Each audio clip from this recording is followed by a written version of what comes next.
In our morning rounds, the chief medical officer of the U.S. Tennis Association, which runs the U.S. Open, is here with a health warning for all female athletes. There has been a dramatic increase in the number of girls playing sports in high school over the past 4 decades, and women's participation in college sports jumped to more than 190,000 athletes.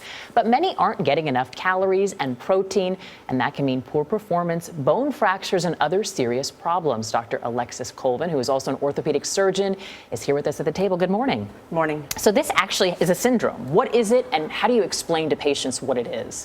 So there are 3 components to the syndrome. It's disordered eating, amenorrhea, and stress fractures. So the disordered eating really encompasses something called low energy availability, not enough calories, not enough nutrients. It could be anorexia or bulimia, but it doesn't have to be.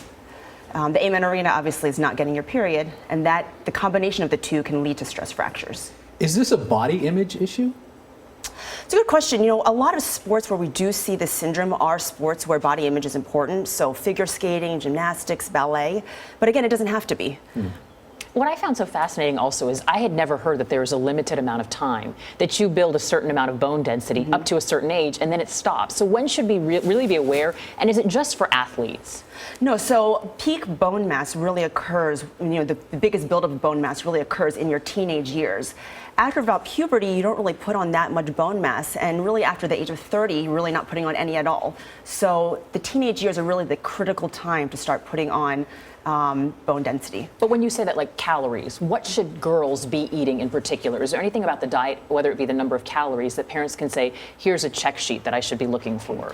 I think it's really the distribution of the calories. So again, you need more energy, the more if you're going to be playing more sports. But it's also important that those calories are, adequate enough protein, fats, nutrients, and vitamins. So I think if there is a question, having that player work with a nutritionist is always a good idea. Are the popularity of sports drinks and energy bars playing any factor in this?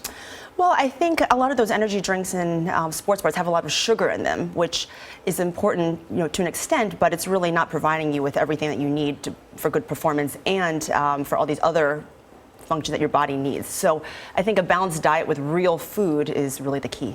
It seems like when you look at female athletes, sort of the makeup, physical at least, like Serena Williams, it's changing. I think female athletes seem a lot more robust. They seem stronger, like Abby Wambach. Has that changed at all how women perceive their bodies should be? Well, hopefully. I mean, I think attention is all kind of new, but there's a lot more power in the women's tennis game for sure. And hopefully that'll translate across the board to helping body image through society. All right, Dr. Alex Colvin, thank you so much.